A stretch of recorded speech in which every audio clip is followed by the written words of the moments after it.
Butterflies in the Arctic. Who would have thought? But the journey to get here? Well, let's just say there are a few rough spots. Welcome, friends. In this episode, you're riding along with us as we navigate the famed Dalton Highway and make our way to the legendary Arctic Circle. And as you're about to see, this drive is definitely not for the faint of heart.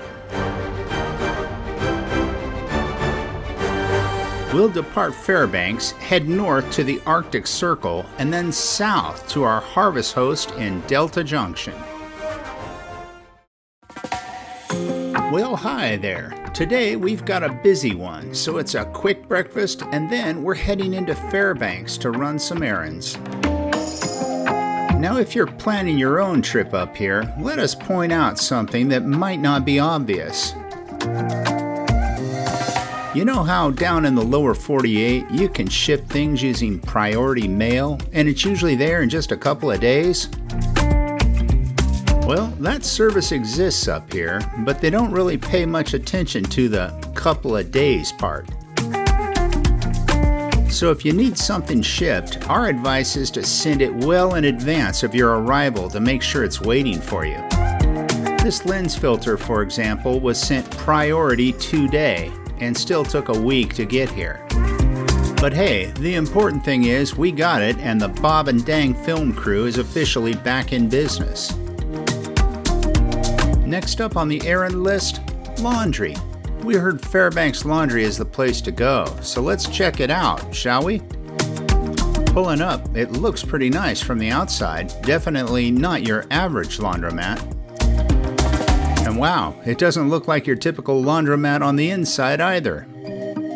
Gone are the rolls of quarters and those frustrating change machines that always seem to eat your bills. This place is definitely cutting edge. You basically buy a one card and use that for all your laundry activities. And the machines are huge, but pricey, $15 a load.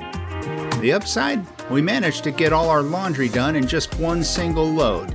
Only later did we spot regular sized machines around the corner. Regardless, this is the nicest laundromat we've found on our travels. Definitely recommend it if you're in Fairbanks on laundry day. It's been raining a lot, but it looks like a break in the weather is coming, so we're thinking of a hike around the Chatanika River later.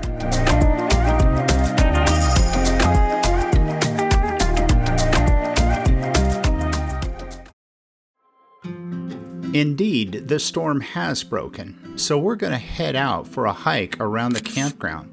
Almost every night we have been seeing moose around here, and today we'd like to get a bit closer to one. Not too close, mind you, but close enough that we can get a good photo. It sure is a pretty campground.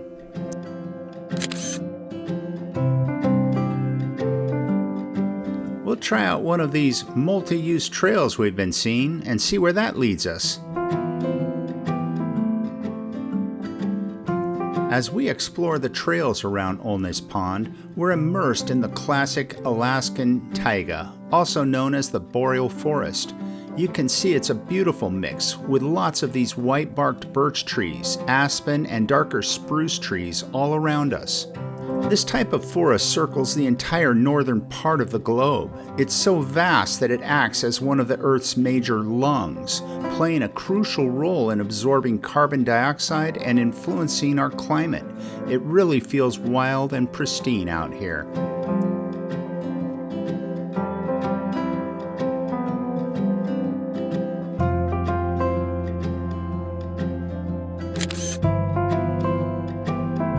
Late August in the Alaskan taiga, and you really see the seasons changing.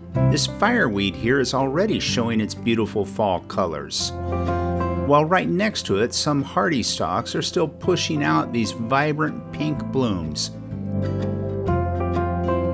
This trail sign here is pretty specific. It says this is a multi-use trail, and it actually has detailed rules for motorized off-road vehicles. So, while some lower impact ATVs might be okay if they meet all the specs, traditional motorcycles are definitely out. It's all about trail protection here.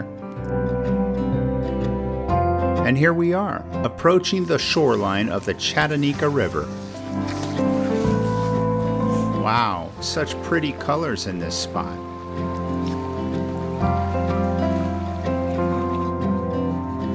We're spotting mushrooms practically everywhere on this forest floor. We just wish we actually knew which ones were edible.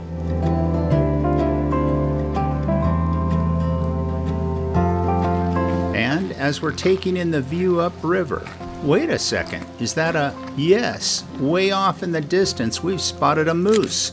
What a sight, an Alaskan moose, one of the true icons of this wild landscape. Such a magnificent animal to encounter on our hike. Well, that was a perfect stroll and such a great way to end our day. Now we get ready for a real adventure. Today's the big day. We're crossing off another bucket list item. And we're going to need a full tank of gas for this one. But not fully pressurized tires. For we're headed north, beyond the 66th parallel, to the Arctic Circle. And the only way to do that from here is on a very muddy set of roads. First, we head north on the Elliott Highway, which is having some major construction done, including many stops. We've been told the rain is actually a good thing. It helps to reduce the bumpiness of the road, but we're not convinced.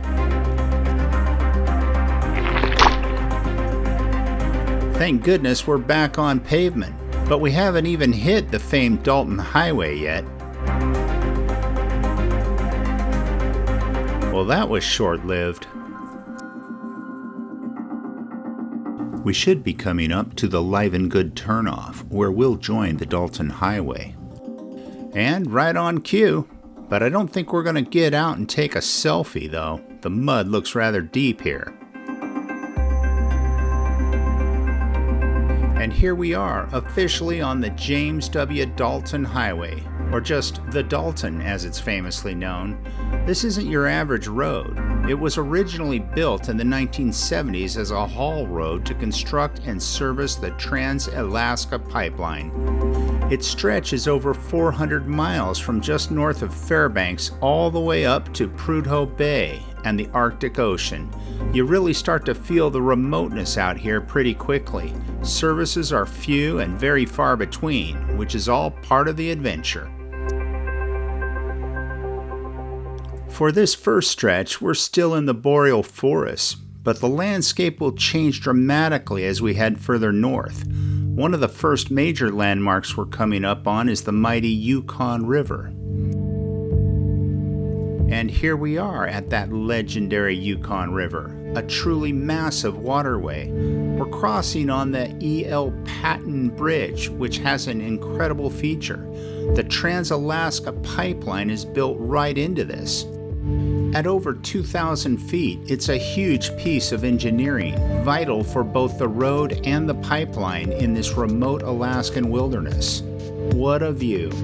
We'll pull in here at the Yukon River Camp. We've heard there's gas available, which is crucial on the Dalton. But alas, it doesn't look like they have any right now. That's definitely concerning, as this is one of the few larger service stops along the whole route. Good thing I packed an extra 6-gallon tank of fuel in the truck. Now this is 5 Mile Campground, right off the Dalton. We're just popping in for a quick look around to see what it offers. You know, we were actually strongly considering bringing our RV up to this point and using 5 Mile Campground as a base camp. The idea was to explore even further north towards the Arctic from here. It's a shame it's been so rainy, because we'd love to show you more of this amazing Dalton Highway landscape from above with the drone. Still, we're going to seize this brief break and put the drone up anyway. Let's see what this area looks like from a bird's eye view, even with these moody Alaskan skies. As we get this overhead view, you can really see how the Dalton Highway and the Trans-Alaska Pipeline run side by side, mile after mile through this incredible wilderness. One thing you quickly learn down on the road is that this is very much a working highway. It's dominated by semi-trucks hauling crucial supplies up to the oil fields at Prudhoe Bay, and they always have the right-of-way. And if you're wondering why so much of the Dalton is gravel rather than paved, a huge reason is permafrost. Dark pavement absorbs heat and can thaw the permanently frozen ground beneath, causing the road to buckle and heave. Gravel roads are more flexible with the freeze-thaw cycles here, and they're significantly easier and cheaper to maintain in such a remote and harsh environment compared to constantly repairing damaged asphalt. And a final tip if you're driving the Dalton, keep a close eye on those truck drivers ahead of you. When they suddenly slow down, it's almost always because that stretch of road they're on is truly awful, a good warning to brace yourself. Of course, it's a bit of a catch-22 because those same heavy trucks are often a big reason the road gets as torn up as it is in the first place. The skies are pretty overcast today, but every now and then we get these tantalizing glimpses of the far-off mountain ranges. We keep hoping for the clouds to lift so we can fully appreciate the scale of this landscape, but even these partial views are impressive. And so are these potholes. Further north on the Dalton, the trees are giving way to tundra. And at about 180 miles from camp, we're now looking for that Arctic Circle sign. And here we are, officially in the Arctic Circle. And as proof of the journey to get here, our once white truck is now 50 shades of Dalton brown.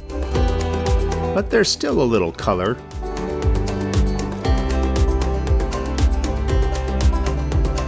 Oh man, just look at these running boards, completely caked with Dalton mud. We're gonna have to find something to clean them off with before we can even think about getting back in the truck. Yeah, when we get back to Fairbanks, we're gonna have our hands full with a major wash job, that's for sure. Now, there's a little trail here. Let's go see where it leads. Well, hey, look at this. There's a lone barbecue and a picnic table tucked away back here. And wouldn't you know it, we just happen to have something perfect to grill for an Arctic Circle lunch. Hot dogs. With our Arctic Circle lunch finished, the few other folks who were here have moved on. So we've now got this iconic spot pretty much to ourselves. We think when they built this platform, the trees were probably quite a bit shorter. It's a bit hard to see over them now. While Thang gets some drone shots, I'm making sure we're set for the drive back. After all the mud on the way up, this wiper fluid was getting pretty low. From up here, you can truly appreciate the sheer scale of the Arctic tundra. Just look how vast and open it is, stretching for miles in every direction.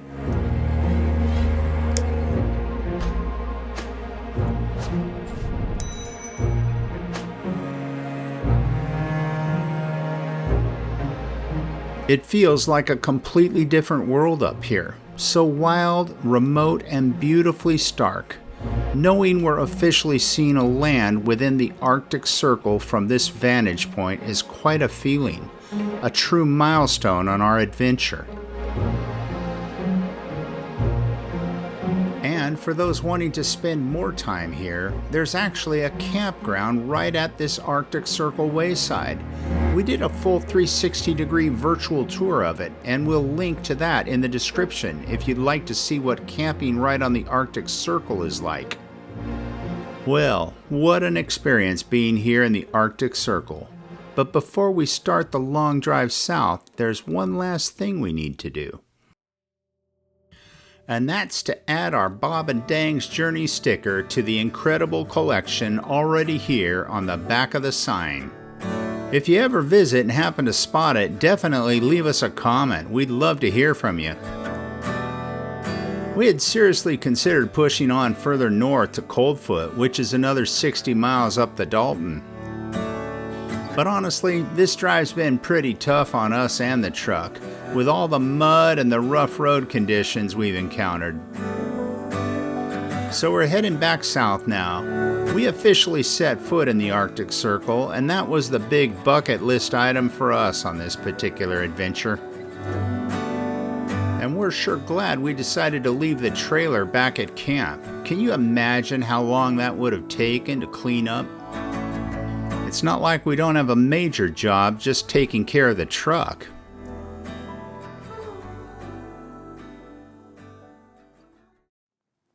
Well, it's another day in Fairbanks. And after yesterday's Dalton adventure, can you guess our very first stop? That's right, the car wash. Made it here. Now for the fun part, seeing just how many quarters it takes to get through these layers of Alaskan character. Our guess? A lot. Now, one thing that's definitely new to us up here in Alaska, this car wash is heated. That's right, the water's actually warm. I guess that's pretty important when it's freezing outside for so much of the year, but being from Southern California, warm water at a car wash is definitely not something we're used to.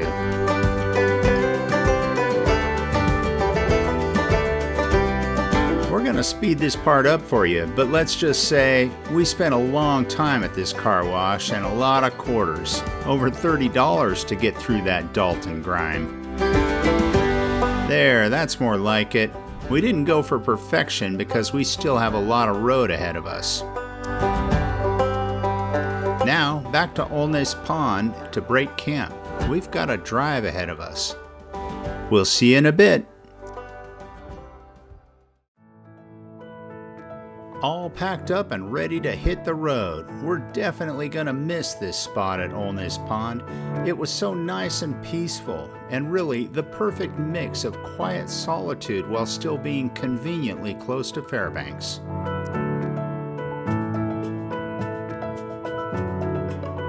We're not gonna miss this entrance road though.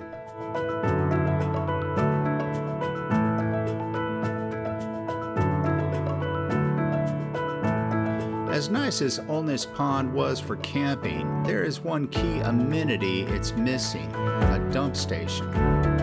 So, before we get too far, we're going to head into Fairbanks and try to find a place where we can, shall we say, take care of business. And a little RVer tip if you're in Fairbanks. Our research pointed us to a Chevron station right off University Avenue. Apparently, they offer free tank dumping, though it's strongly encouraged, and fair enough, we think, that you also fill up with fuel there as a thank you. The setup for the RV dump is a little unusual, but hey, it works, and we're definitely very appreciative to find it. I was able to fill with fresh water, too. Alright, with our business taken care of here in Fairbanks, it's time to hit the road again.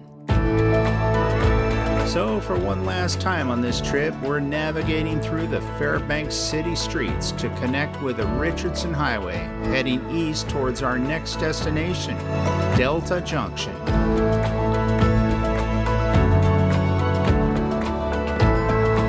The Richardson Highway East is beautiful, following the Chatanika River. With plenty of pull-offs like this one, it's perfect to, well, you guessed it, get the drone up for a better look.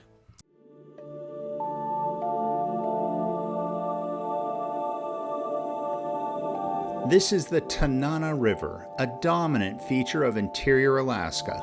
Historically, Fairbanks itself was founded near the confluence of the Chena and Chatanika rivers, with riverboats playing a key role in its early development. Even today, the Tanana remains a significant landmark and resource. As we've seen, the Richardson Highway, our route to Delta Junction, follows its path for many miles, offering these incredible views.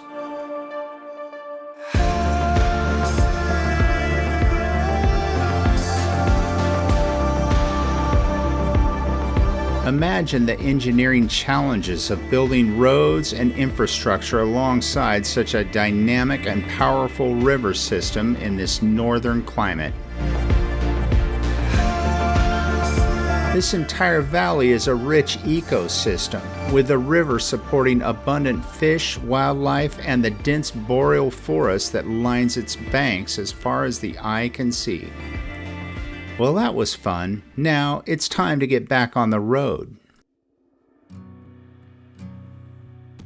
Sure glad we washed the truck.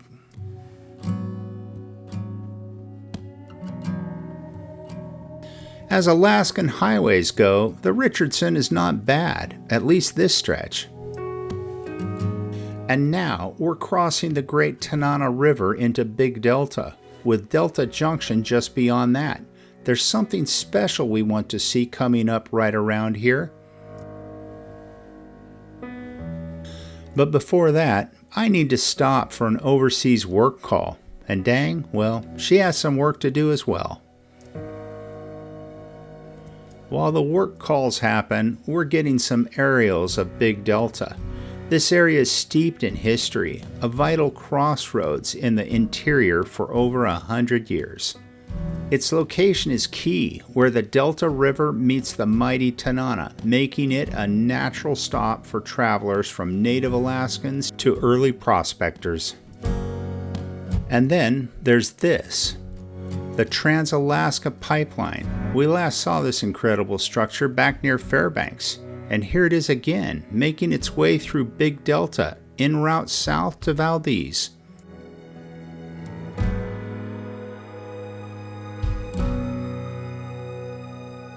From up here, you can really see the Tanana River's classic braided pattern. All those shifting channels and gravel bars are formed by the huge amounts of sediment the river carries down from the mountains, constantly reshaping its course. As we fly over the Richardson Highway here at Big Delta, it's pretty amazing to think that this is Alaska's first long-distance road. It started as a trail for gold prospectors at the turn of the 20th century, connecting Valdez on the coast to Fairbanks in the interior, long before the Alaska Highway was even conceived. Well, that call is over, so let's get back on the road. We're continuing just a few miles further south on the Richardson Highway, from Big Delta into Delta Junction itself. This whole corridor has been so significant for Alaskan transportation, and Delta Junction is particularly famous for being at the end of another truly legendary road. That's right, we're here at the official end, or in our case, the official beginning, of the legendary Alaskan Highway, often called the Alcan. As you may have figured out by now, we're doing our big Alaskan adventure a bit backwards compared to how most people tackle it. So naturally, we're visiting the end of the Alcan first. This spot marks the official end of the Alcan. Built in a rush during World War II, this historic route stretches almost 1,400 miles from Dawson Creek, British Columbia, right to where we're standing. It truly opened up overland travel to Alaska and has remained one of North America's most iconic and challenging adventure drives ever since. Now, you may have heard folks joke that the mosquito is Alaska's unofficial state bird. Well, after some of our encounters, we're starting to think it's even worse than that. And after that biting encounter, it's definitely getting late in the day. The sun is starting to dip, and we've still got a ways to go tonight. We're not fans of towing at dusk, but sometimes it's unavoidable. And whoa, look at that, a moose and her calf right there beside the road. What a sight. Finally, after a long day of driving and exploring, we're approaching our harvest host for the night, Delta Meat and Sausage. We're planning to overnight here and then stock up on some of their goodies in the morning before we hit the road again.